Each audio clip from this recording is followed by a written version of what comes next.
Salut les amis, j'espère que vous allez bien, j'espère que vous êtes en santé. Moi je vais super bien. Alors dans cette vidéo, je reviens encore avec les USA, donc avec l'immigration aux USA. Et cette vidéo concerne uniquement ceux qui s'intéressent à l'immigration aux États-Unis ou alors qui sont même déjà aux États-Unis, parce que pour les autres qui ne s'intéressent pas à l'immigration aux États-Unis, cette vidéo est carrément inutile quoi. Donc c'est pas la peine de venir dans les commentaires raconter les choses que j'ai déjà dit dans d'autres vidéos. Je n'ai jamais dit que les États-Unis c'est le paradis.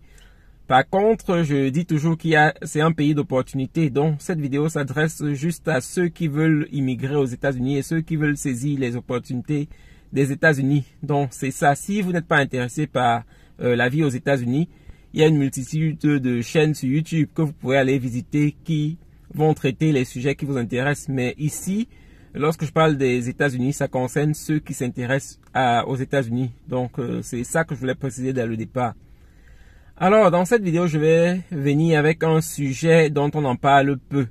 Vous savez, la vie aux États-Unis, comme je dis toujours, c'est pas très facile. Il y a des codes qu'il faut respecter et c'est pas toujours évident. L'une des choses que les gens négligent en général, c'est l'assurance santé. L'assurance santé, les gens négligent en général parce que c'est facultatif. En Europe, par contre, c'est pas facultatif, c'est obligatoire. C'est pour ça que vous allez voir, les personnes en Europe sont très souvent assurées. Et je suis même persuadé que si c'était facultatif, certaines personnes ne souscriraient pas, quoi. Parce que les gens pensent toujours être assez malins ou bien pensent qu'ils seront en santé tout le temps.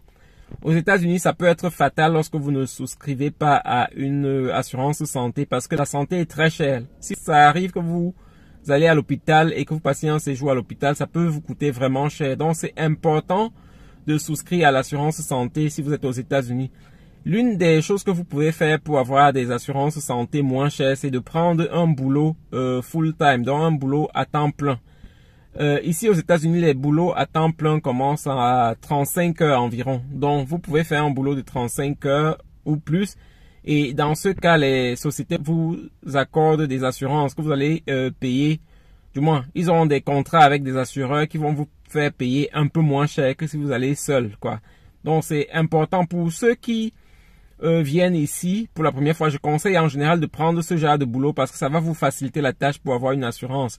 Et c'est facile d'avoir un boulot de 35 heures en général parce qu'il y a des boulots qu'on peut faire en 12 heures la journée. Donc, il y a des boulots de 12 heures. Ça veut dire que si vous faites un boulot de 12 heures la journée, en 3 jours, vous avez déjà un boulot full-time, quoi, qui va vous donner une certaine assurance. Et ça, c'est très important parce que si jamais vous vous retrouvez en difficulté, si jamais vous vous retrouvez dans un hôpital et que vous n'êtes pas assuré, ça va vous coûter vraiment cher. Donc, c'est un peu ça.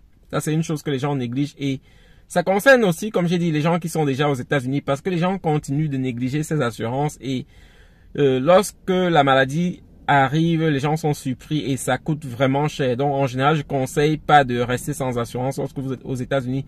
C'est l'une des premières choses que vous allez faire lorsque vous arrivez aux États-Unis. Donc, essayez d'avoir un boulot à plein temps. Ici, aux États-Unis, il y a beaucoup d'opportunités. Donc, beaucoup de gens peuvent faire plusieurs boulots à temps partiel. Et moi, en général, je ne conseille pas ça. Je conseille de prendre au moins un boulot à temps plein et on peut compléter avec d'autres boulots à temps partiel. Parce que les boulots à temps partiel ne vous aident pas à souscrire aux assurances. Donc, c'est une chose que vous allez noter lorsque vous arrivez aux États-Unis. Ou bien, si vous êtes déjà aux États-Unis, ça, vous le savez certainement. Alors, la deuxième chose que je voudrais dire ici, c'est pour ceux qui s'inquiètent pour leur famille, parce que pour vous, ça n'aura pas une grande importance. Ce sera pour votre famille. Lorsqu'on vient ici aux États-Unis, ça arrive que des personnes décèdent. Et tout le monde vient, personne ne sait le jour où il va quitter ce monde. Donc, ça arrive que les gens qui sont venus aux États-Unis, tous ceux qui sont venus ne rentrent pas, ou bien ne rentrent pas vivants. Ici, aux États-Unis, il y a moyen de souscrire à une assurance vie. Une assurance vie qui pourra verser quelque chose à votre famille lorsque vous aurez quitté ce monde. Et ça, c'est très important si vous vous souciez pour votre famille parce que il y a des familles qui voudraient bien voir votre corps. Il y a même des personnes qui voudraient bien être enterrées dans leur pays. Donc, si vous souscrivez à une assurance vie, en général, ça ne coûte même pas cher. C'est vraiment moins cher.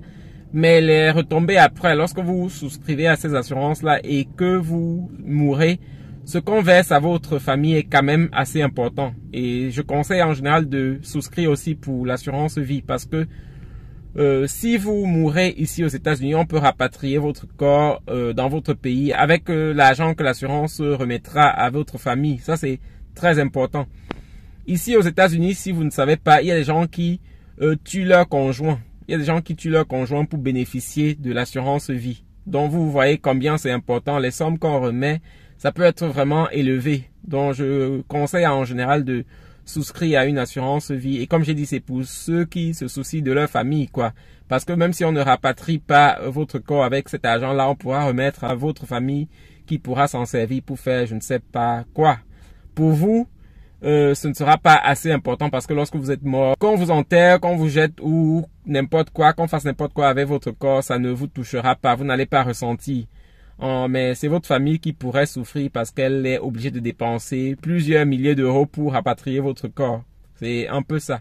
Alors, la dernière chose que je veux rappeler ici et que beaucoup de gens négligent encore, c'est lorsque ça arrive que vous tombiez malade aux États-Unis, même si vous n'êtes pas assuré, si vous avez un cas vraiment important, je vous conseille aussi d'aller à l'hôpital parce que lorsque vous avez à l'hôpital aux États-Unis, on vous soigne d'abord. Et notez toujours que la vie vaut mieux que les dettes. Lorsque vous êtes malade et que vous avez besoin d'assistance à l'hôpital, c'est vraiment important de se rendre à l'hôpital. Ça peut vous créer des dettes. Comme j'ai dit, si vous n'êtes pas assuré, ça va vous créer une grosse facture. Mais n'oubliez pas que les factures, on peut les résoudre après. Par contre, lorsque vous décédez d'une maladie parce que vous n'êtes pas allé à l'hôpital, c'est quelque chose qui ne sera pas réversible, quoi. Dans la vie en général, on ne sait pas, vous ne savez pas ce que vous pouvez devenir demain. Donc, en général, ne négligez pas votre santé parce que vous avez peur des factures si jamais vous n'êtes pas assuré. Si vous avez un problème de santé et que vous sentez que c'est un problème important, même si vous n'êtes pas assuré, je vous conseille d'aller à l'hôpital, de vous faire soigner et après, vous allez régler les factures petit à petit. Parce que ici, lorsque vous arrivez dans un hôpital, peu importe que vous soyez assuré ou pas, on va vous soigner et c'est après qu'on regardera si vous êtes assuré. C'est après qu'on regarde si vous êtes même en état de payer vos factures. Et aussi dans certains hôpitaux, il y a des associations qui aident les personnes qui n'ont pas d'argent pour payer leurs factures lorsqu'elles ont passé un séjour à l'hôpital. Donc, en général, ne restez pas avec votre maladie si vous sentez que vous avez quelque chose de grave. Même si vous n'avez pas d'argent, même si vous n'êtes pas assuré, en général, allez d'abord à l'hôpital et la facture qui va survenir après, on pourra la gérer, quoi. C'est un peu ça. Donc, c'est très important de rester pas à la maison avec vos cas de santé parce qu'on a vu des gens qui sont venus ici, qui sont restés à la maison parce qu'ils n'avaient pas d'assurance et ils ont perdu la vie comme ça. Pourtant, ils seraient allés à l'hôpital, ils auraient fait une certaine dette qu'ils pourraient remplacer ou bien rembourser après un certain temps, quoi. Donc, c'est très important. Alors, c'est les 3 points que je voulais partager avec vous ce matin. J'espère que vous allez tenir compte dans vos choix. Et si c'était important pour vous, si c'était des sujets intéressants, n'hésitez pas de me laisser le pouce bleu et aussi de partager la vidéo avec vos proches qui sont aux États-Unis ou alors qui se préparent à immigrer aux États-Unis. Donc, c'est ça. Alors, passez une bonne journée. Bye.